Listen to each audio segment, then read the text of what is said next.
My new book, Pillars for Life, A Guide to Spiritual Ethics and Practice, is now out and available for you to read and purchase.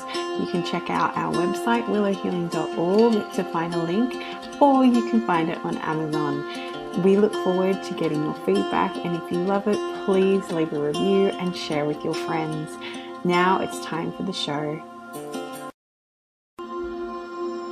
Welcome to Willow Healing Matters, the podcast. We are so excited to have you joining us on this journey where we explore different ways to empower your soul, whether it's healing in your kitchen or all the way up in the corporate world. Come with us as we look into different ways to heal your mind, body, and soul. Hey everyone, it's Catherine Cristani from Willow Healing Matters, and today I have with me the lovely Leslie Draffin. So she is a women's somatic psychedelic guide, a womb mystic, and a menstrual cycle educator. She helps midlife women embrace their bodies, sex, and psychedelics so that they can overcome the wound of unworthiness, get free from mental health challenge, and build a life they're excited about.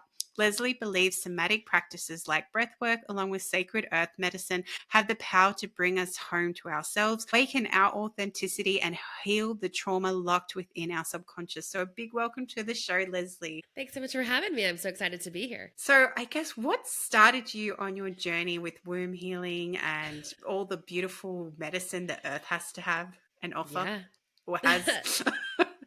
So, for me, my journey really came from decades of deep disconnection. So, in a former life, I was a TV news anchor. And like you said, I'm a women's somatic psychedelic guide, a womb mystic, and a menstrual cycle educator.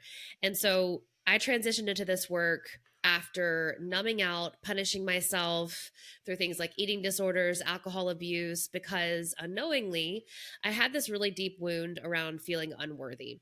And for me, I felt like I didn't deserve love. I felt like um, I was unlovable in a lot of ways. And through psychedelics, I've realized that the wound was made much, much worse because at 18, I got herpes. And I'm from a very conservative part of the United States. My dad is a preacher. And so this just threw me into a massive shame spiral. So, what I did is I got addicted to trying to hustle and prove to everybody that I was worthy of love and that I wasn't this deeply, dirty, shame filled person, although that's who I felt like I was internally. And so from the outside looking in, I spent 15 years in TV. Everybody thought I had it all together, but internally I was totally falling apart, suffering with anxiety, depression, PTSD, burnout. I was drinking every day. I was starving myself for years on end. And when I finally had my spiritual awakening and when I started to really turn things around, I spent a lot of time in therapy. I was diagnosed with these conditions, these mental health conditions that meant I could have prescription pharmaceutical drugs. And I tried that for a while. And then I spent thousands on spiritual modalities trying to figure out, how to feel better. But for me, what finally, turned the corner for my healing was this combination of getting back in touch with my body through womb healing, through living in tune with my cycle, through coming off of hormonal birth control, and finally also eating tiny little doses of psychedelic mushrooms, so that I could really learn how to get back in touch with my body because I didn't feel safe in my body for a really long time. Probably since before I was born, just knowing my birth story. I'm also adopted, and I know my birth mother was the victim of child molestation and child sexual assault. And I think that those things, the cycle, the womb, the psychedelics, all finally helped open within me this channel and to connecting the dots about why I was the way I was, and finally helped move me into a place where I'm sober now. My eating disorders are no longer present. My mental health is much better. And so I can now help other women who were like me, who felt stuck either in their trauma loops or their patterns, in burnout or overwhelm. That's kind of the long story short. Yeah, but we needed to hear that journey because so much was unpacked there. And, so often we do use like alcohol or eating disorders or things like that to numb what's really going on, right? Because then Yeah. our brain can focus on something else. And, and even how you use like the little bits of shrooms and that sort of thing just to help you. For me, like I've done Repay, which is, Hmm.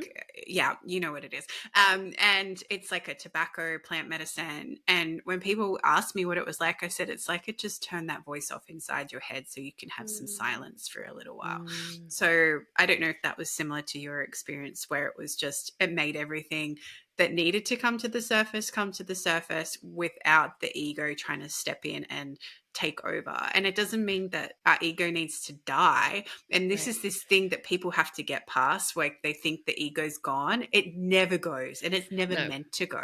Yeah. Right. It just gets quieter. Don't get me wrong, it'll still yell in certain situations and be like, here we go again, And but at the same time, it's learning those parts of yourself. And like you said, a lot of people too, when you were mentioning the contraceptive pill, a lot of people don't realize how much it stops you from being in flow and in touch with your body. Mhm. And for me, I was curious. I feel to share this story actually. So, so my cycle finally like aligned, especially after I had my son and everything. And I started to really tune into when I was having my cycle. And I was reading this book about the moons. And it's like, oh, women should usually go into their like menstruate around the full moon. And I was Mm, like, huh, this is really interesting. I don't do that.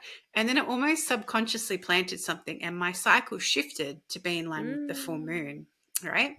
And then I went, oh, hang on, I was born on a new moon. Shouldn't your cycle be in alignment with when you're born? So then my cycle actually shifted to the new moon. This is how fun your subconscious can be, right? But then what I discovered was, and I was talking to a friend about it, she goes, oh, they are saying, what does it compare? Like, she's quite intuitive.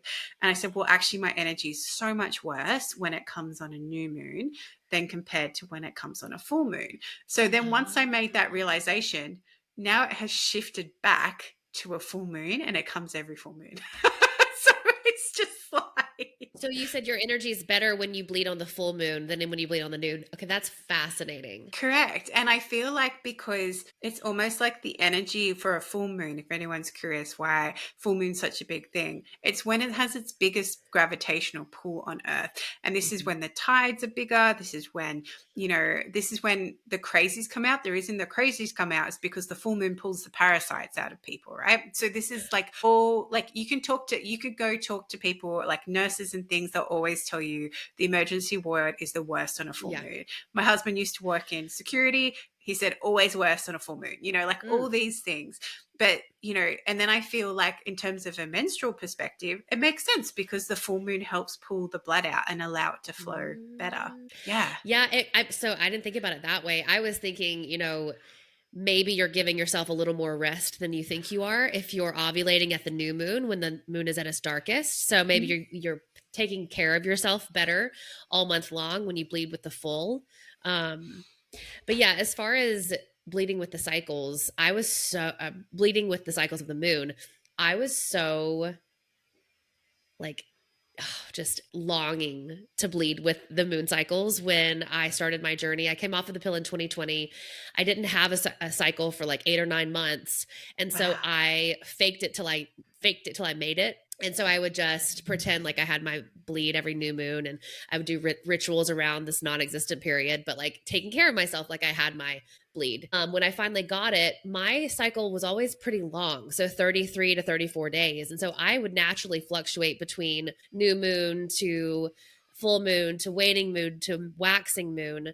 And what I have known and read a lot about is the energetic archetype of where women are when they bleed with certain moon phases is really interesting. So it's said that if you're bleeding with the new moon, which is you ovulating with the full, that's a similar cycle to the way that the earth is naturally fecund and fertile. And so that's very much mother energy, mothering children, mothering the next generation. And when it flips to where you're bleeding with the full and ovulating with the new, it might be like an internal project or an internal passing down of wisdom, something you're working on. And then there's also, I don't know the pink and the purple moon cycles. Those are if you bleed on the waning or the waxing. I don't know those off the top of my head, but there's like archetypes for those too. But I love that you say that because I was going on a podcast the other day, and she gives you Reiki reading before you go on the podcast, which is very Oh, cool. Yeah. so And cool. I'll hook you guys up too. Anyway, Okay. and then if anyone's listened to this show for a while, you know I connect my guests with other guests and other hosts because that's just what I do. Anyway, so she goes to me, she goes, you know, I just saw like this little kind of Buddha figure sitting in your womb space, like a baby, but not a baby. And it's like you're creating and birthing something. I said, I am. And she's like, yeah. Mm, So I fit so much with that archetype. So it's really yeah. interesting because as much as I'm a mum, I don't plan on having any more children. I know I'm Hmm. done in my heart. But at the Yeah. same time, I still feel like I'm birthing projects. So it's really interesting when you said that contrast. I love Yeah. this. Yeah. Who I love that expected too. this conversation to end up this way?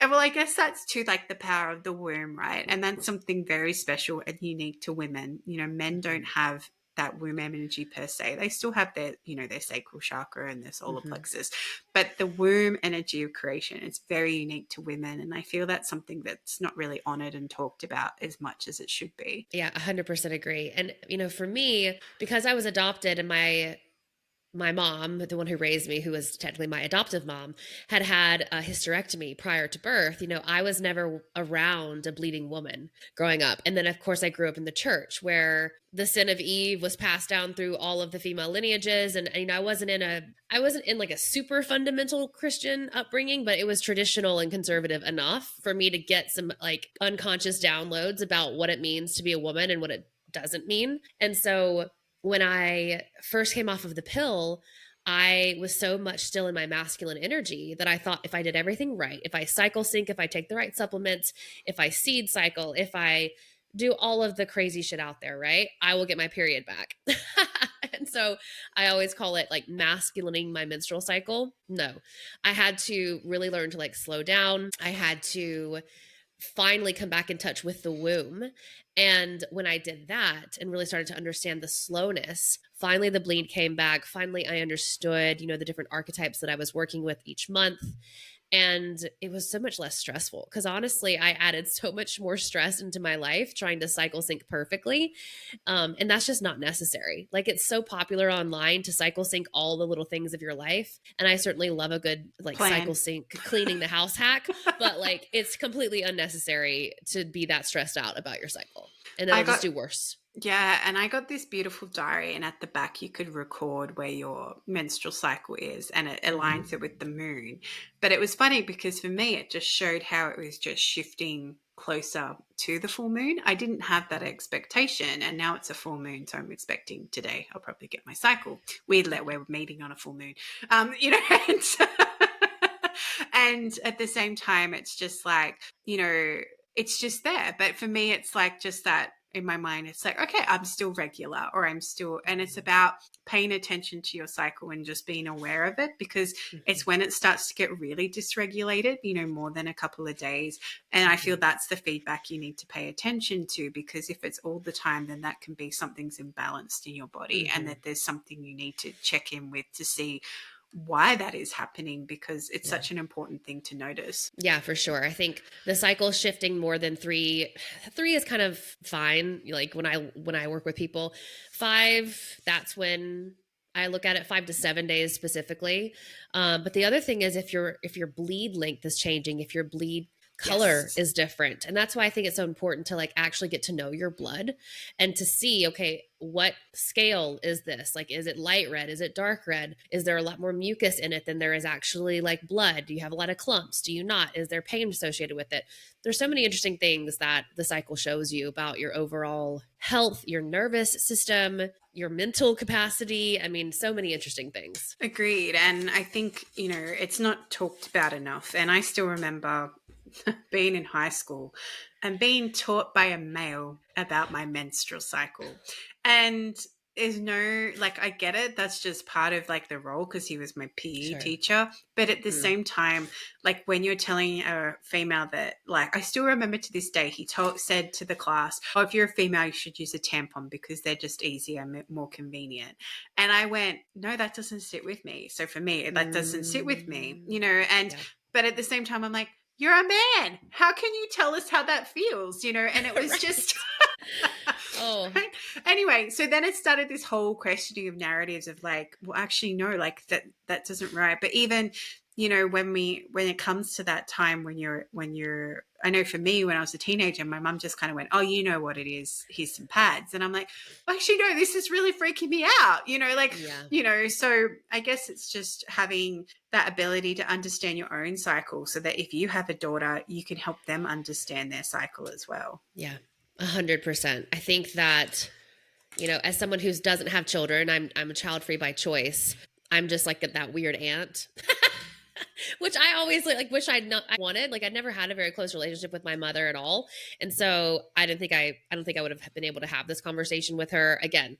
If she bled, would I have been closer to her? Who can say? Like who knows? But no, I think that if it's your children, if it's your nieces, if it's your neighbor, if it's like your friend's kid, man, I have talked to so many of my friends' kids about their periods, and it's that breaking of the taboo. It's when you pull it out of this like closet of shame that it becomes something so normal. And that's my goal, really. I just want it to be so normalized that we're talking about this the same we're talking about, sweat, the same way we're talking about whatever other puberty related thing happens, that they understand from the time they're little. Okay, well, Aunt Leslie has her period, so she's like gonna stay at home, she's not gonna come over for dinner tonight. Like they live 2 streets over, we see them constantly. Like she needs time to herself because she has her period. Yeah, that's when she likes to just be by herself. And maybe she has a movie night, maybe you can come over for movie night in a couple of weeks. But they understand.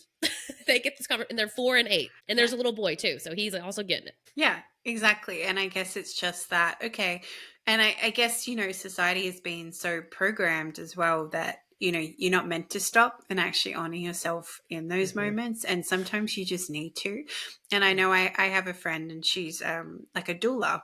And she talks about, sometimes when I have my period, I just need to honor my body and sleep a bit more or rest a Mm-hmm. bit more. And you do. Sometimes you do need that. Sometimes it's like, oh, I have my period. And you're like, oh, great. Like this is a high energy one. But then sometimes you're like, no, this one's like, I really need to slow down and rest, and that's the ability of getting to know you as a person and to Mm-hmm. understand your cycles. And I feel this is like a summary of you, Leslie, which is what you're trying to share with people, is like the more you know yourself, the more you realize you're worthy to allow yourself to rest and allow yourself Mm-hmm. to move through those cycles and understand that it's okay to get tired and it's okay to honor that as well. Yeah, perfect. Sum me up so well. Great.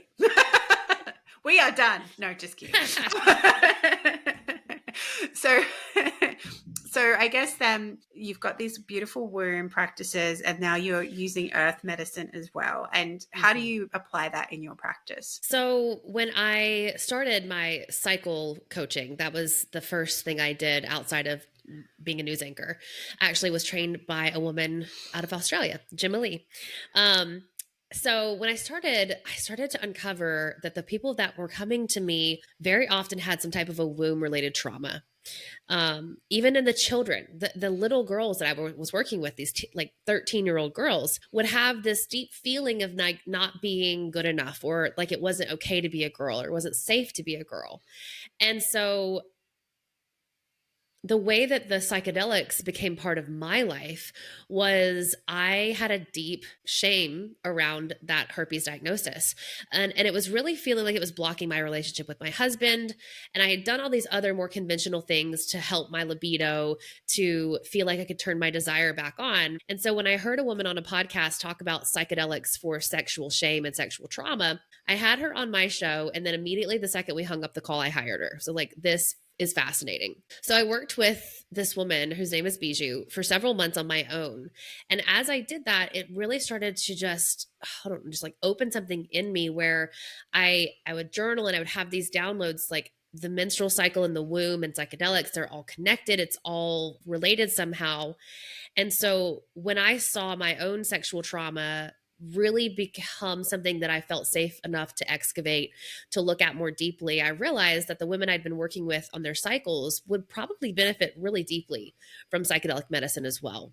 And so I went into a long training and got certified for psychedelic medicine, and then another one for somatic psychedelic integration. And so now I combine it in my work, where most women come to me wanting to work with psychedelics. And then After a session or two, we start to look at the womb, we start to look at the cycle. I tend to work with a lot of older women who may not be bleeding anymore, who might be in perimenopause or in postmenopause. And for me, that's a fascinating age group because while they aren't bleeding as regularly or at all anymore, the womb wounds are still deeply there, whether they have a physical uterus or not. And that's an important part too, right? The trauma from a hysterectomy is also something that's deeply, um, well, traumatic and also deeply a womb wound, even though the physical organ is no longer there. So that's sort of how it kind of came together. I saw it really help my own healing. And then because I had started to really unearth, kind of by accident, a lot of this additional trauma in the women that I was working with, it just made perfect sense that mushrooms, which grow from this mycelium network, which very much is like womb energy in and of itself, very connective energy, Yes. very feminine energy, it makes a lot of sense that it helps to heal the womb, which we're all connected by womb energy as well. You know, whether we think of it as the great cosmic womb of the mother or the earth or whatever your belief system is, right? I really think that, you know, this is the same with why women, when they get together, sync up. Like the cycles, the womb, the waters of our blood, I think all helps to connect us. And mycelium and mushrooms, I think the same. They did the same thing. Yeah, and there's a few points you brought up there, which is really beautiful, and I'm so glad you did. So, like, even people that, like you said, women who don't have a womb anymore. It's funny because I had a client come in and I was doing a healing session with her, and I said, "Your womb's not happy." She's like, "I don't have one." I said, "The energy is still there. The Mm-hmm. space is still there." I said, "You actually need to give gratitude to your womb." I said, "There's like these, like I said, you haven't acknowledged what it's done. It's give birth to children. It's done all these Yep. things." And sometimes we rush over that end part where, you know, you step into that crone, that like last cycle of your life kind of thing. And society treats you kind of like it's a bad thing, but it's not. This is where your wisdom and your power truly comes in. But you still have to acknowledge that, you know, you've lost a part of you, like part of you's Yeah. changed and part of you's gone. And that importance of acknowledging it and speaking into it and feeling to it is Yeah. really important, because energetically it's still there. It's like they've done all those studies, right? Like if someone loses a limb, energetically it's still there, right? It's no different from your womb. And Right. the other part that stood out for me is when you were talking about syncing with other women that you work around. And it's so funny because when I had a company, like I ran a speech language pathologist company, nearly everyone's a woman normally in that profession. Uh-huh. And I remember like this office of 8 of us, and we'd all sync up at once, you know, and it happens. And they were like really curious about it. And then, you know, as things changed and I wasn't there as much, I wasn't as infiltrated by what they had going on. And then weirdly, their cycles all fell out of sync. And I was like, was I the one holding that energy together? Because I think the more that you're in your Mm-hmm. power and in your womb Mm-hmm. energy, the more you actually control the energy of those around you. Mm-hmm. Yeah. That's so fascinating. I love that idea of, I mean, yeah, I think if you're really grounded, if you're really into it, I've certainly called people's periods in and when I was doing cyclical based work only, um, you know, the cycle is just so fascinating by just simply paying attention to it, being aware of it, and starting to want to consciously work with it. You can start to heal a lot of problems without doing a bunch of things, right? Like you're not changing a bunch of things about your life. It's something about that part of yourself that just wants to be listened to, just wants to be seen and heard.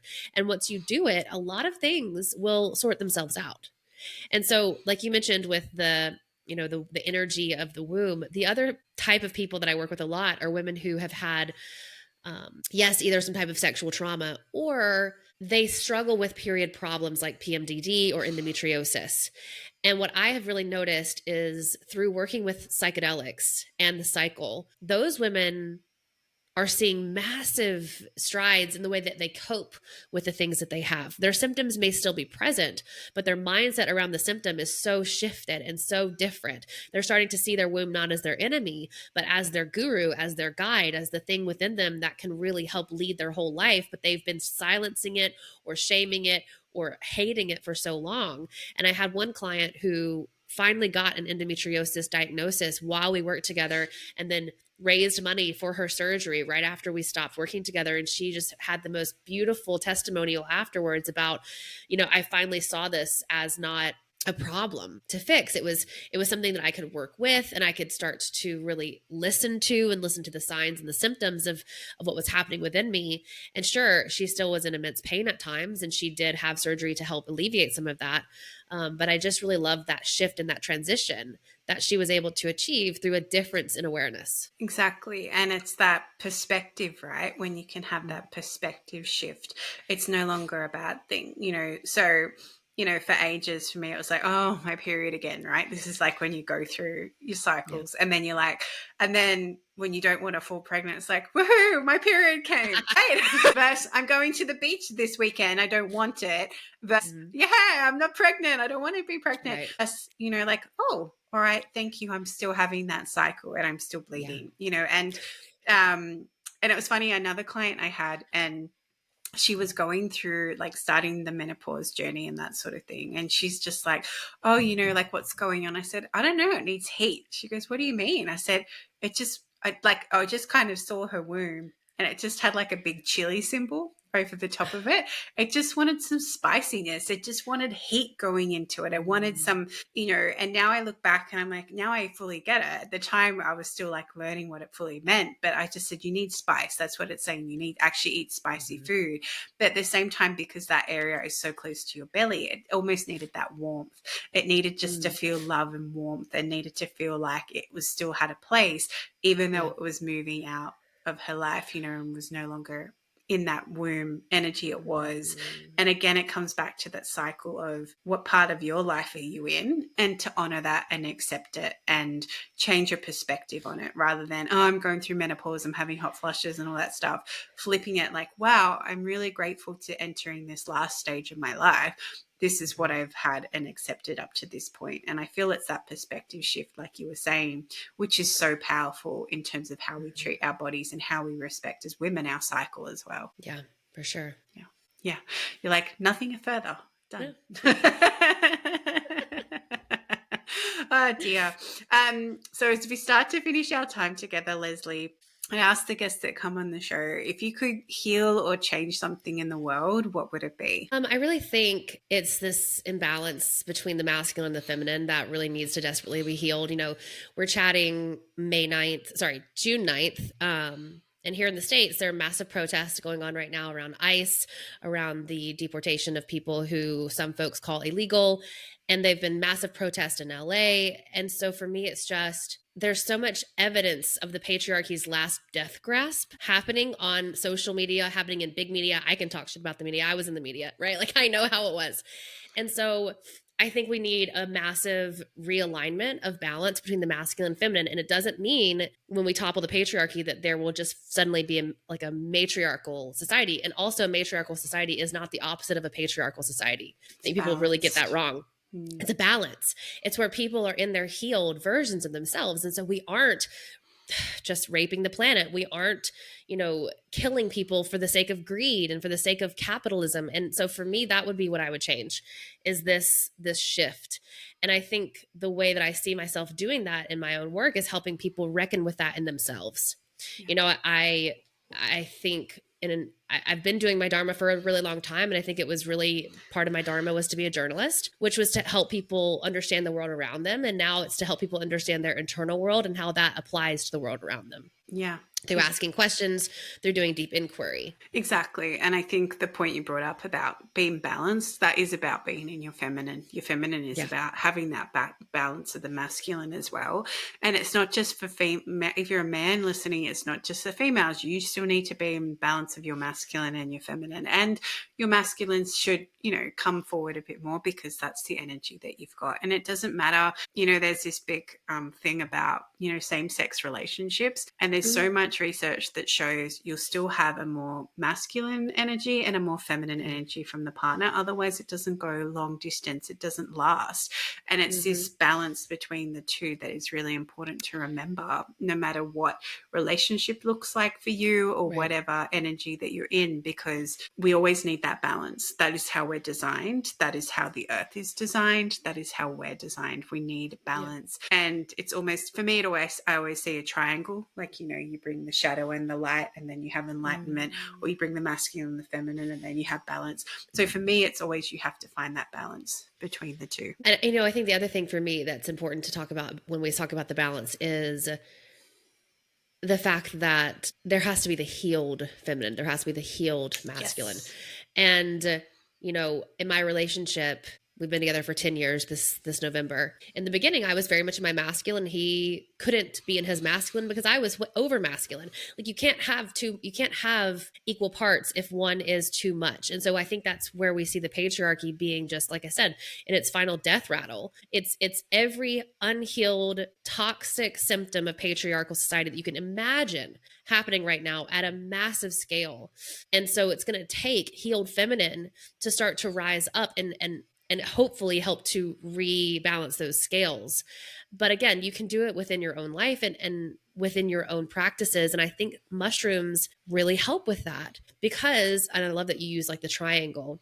I like to use like the iceberg analogy, right? Like when you can start to see everything underneath the iceberg and in the abyss below, you'll understand a lot more clearly why you are the way you are. And mushrooms do that for you, even at tiny little doses. They help to open up these pathways in the brain neurologically to really help you reconnect to new parts of the self, to heal old patterns, to get out of patterns that you don't like anymore and fix bad habits or habits that you don't feel are serving you. But also it really does help you see the world as it is. And that's why they're illegal, because they don't want you questioning it. The powers that be do not want people to become ungovernable because they understand that they are all love and are all connected. And so if I had been 10, 15 years ago, 20 years ago, watching the world as it is now, I don't think I would have had the same perspective.